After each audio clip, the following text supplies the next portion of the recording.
Jaanipäevani on jäänud vähem kui nädal, nii et me uurisime inimestelt, mis siis käib ühe õige jaanilaua peale. Ja nüüd me läheme uurime, kus saab need asjad kõige soodsamalt. Mis kuulub ühe õige jaanipäeva lauale? No ikka liha, vett, no midagi natuke kangemat ka. Aga ikkagi normi piires. Jaanilaua peale käib alati üks värska mullivesi ja kindlasti hea grillliha. Šašlõkk, alkoholivaba õlu, ribi, kartulisalat.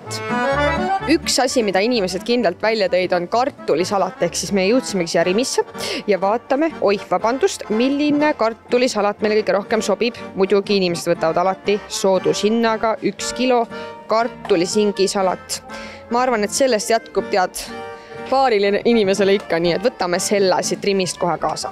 Inimesed tõid välja kindlalt ka selle, et oluline on panna oma laua peale toorvorstid ja kuna ma ise pole suur vorstisõber, siis ausalt raske valikut teha, aga poodides on nii palju valikut, ehk siis me saame siit ka natuke kallimalt, aga minule jäi silma kohe siit sellised toorvorstid, mis on maitselt mahedad ja nad on ka päris hea hinnaga, nii et paneme need korvi. No olgem nüüd ausad, kelle laua pealt puudub jaanipäeval üks korralik šašlõkk. Selleks me tulime ka nüüd siia osakonda, kus me leidsime Rimi enda šašlõkki, mis on kusjuures 1 kilone ja see maksab 6,49, ehk siis ma ütleks, et hinna eest ikka korralikult saab süüa ka, nii et panemegi selle kohe korvi.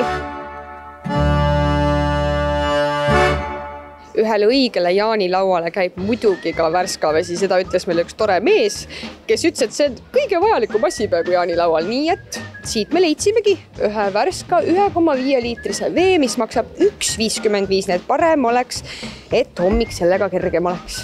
Kuna tahaks jaanipäeva ikkagi rahulikult mööda saata, võib-olla veel ujumagi õhtul minna, siis tuleb teha ikkagi alkovaba valiku ja üks mees andis meile hea idee võtta alkovaba õlu. Nii et siit ma selle saingi, A. Le Coq Premium, 0%, 1,19 ja saab pärast veel ujumagi minna, nii et selle me võtame kindlalt kaasa. Nii, Rimis me tasusime oma ostu, saime oma jaanilaua asjad kõik kätte ja meil läks kokku siin, kohe ma vaatan, 18,72 € ja kusjuures, kuna ma kasutasin ka Rimi kaarti, siis ma sain soodustust 3,66. Kas hinnad on ka tõusnud, kui vaatame nüüd eelmisi aastaid ja kas seda on päriselt märgata, et inimesed ostavad vähem?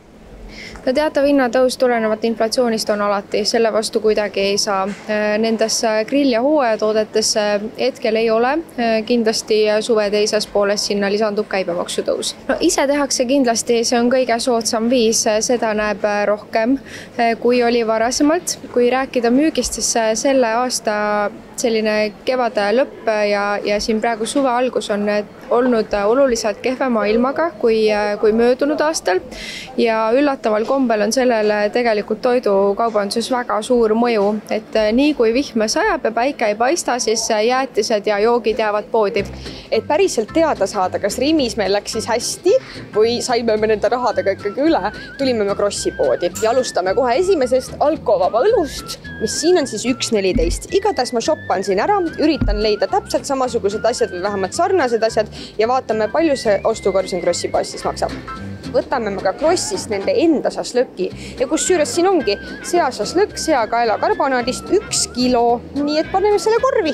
Kuna Krossi poes me ei leidnud täitsa valmis karbis juba salatit, siis me avastasime, et siin lahtises letis saab enda Krossi poe kartulisingi salatit, mille kilohind on siis 5,88. Krossi poes läks 70 senti rohkem kui Rimis. Need tuleb välja, et praegu, kuna me otsime ikkagi Rimist oma asjad ära, siis meie jäime ikkagi selles mõttes kasumisse, et Krossi poodi tulnud ja siin sai saatuslikuks see, et kui muidu Rimis me saime päris palju asju kliendikaardiga odavamalt, siis lihtsalt Krossis neid kliendikaardi rakendusi peale ei tulnud. Kolmanda poena külastasime me siis E-Selverit selleks, et ka nendele, kes ei viitsi poodi minna, oleks mugavam ja panime põhimõtteliselt täpselt samad asjad kõik ostukorvi. Me saime ka nende enda koduse kartulisalati, samamoodi nende enda koduse šašlõki ja kogu see ostukorv läks maksma 23 € ja 25 senti.